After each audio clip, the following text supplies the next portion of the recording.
Hi, Beck Mack here for Popsart, and I am interviewing artists for Trace, the exhibition that puts contemporary art into strange and unusual places through 4101 in West End. And I'm talking to one of my favourite people, and I think he's one of yours, Richard Bell. How are you? I'm really good. How are you? Now, you're just back from Europe. How are you feeling? A little tired, but ready to get back into it. That's the spirit. So you participated in Trace for all, I think, 3 years of it, well, every biennial. Why do you feel so committed to this as an exhibition? Oh, well, it's part of my community. I live in West End, and I support what's going on in my community. It's something that I've done. I take a community approach to my art making and to my practice. And so this work, let's talk about it, Riot, Don't Diet, has a direct relationship to the landscape of West End. Can you talk about the inspiration for this? Yeah, well, I walk my dog Tilly every day, and I walk the streets of West End, and up on Dornock Terrace, in the footpath, was this message. Along with quite a few others, when this one stood out to me, it said, "Riot, don't diet."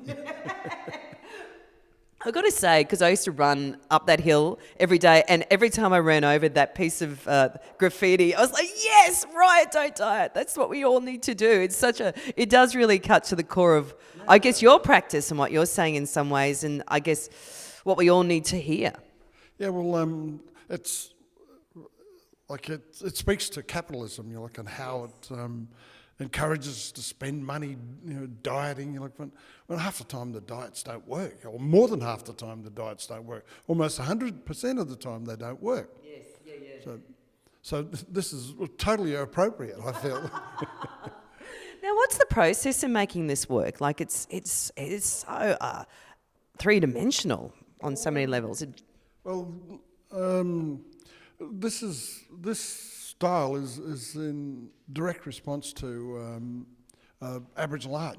How Aboriginal people sit down basically and make these paintings. And it takes them days. Maybe weeks to finish these things. So meticulous. So I thought, well, the art world wants dots. I'll give them dots.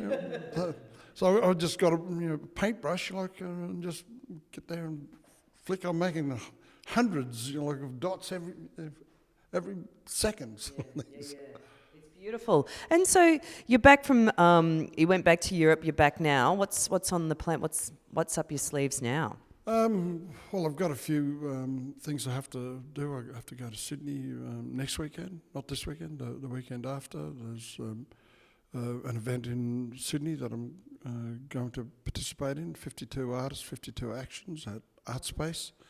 And then I'll come back and I'll start work on a series of paintings of protests, from Brisbane, but and other parts of Australia, but also from around the world. So just going to put together a suite of paintings of protests. Yeah, right, fantastic. Riot, don't diet. You're already on your way. And then finally, you did say a little bit before about your relationship to the community. This work is going to head on out of the gallery, we're in Milani Gallery now, into maybe a shop or a garage. You were once in Ralph's Garage. How does that make you feel to have your work in those public spaces? Oh, I think it's fantastic. To see them in that context, and having people in a garage, that was just amazing. That was hot. Yeah, the workers there, had to engage with this art. They had to, and it challenged them, So, and they got to realise that there was something about art, other than it just being a plaything of the rich and famous. Well, thanks again. You're always generous with your time, and we look forward to seeing your work out on them streets of West End.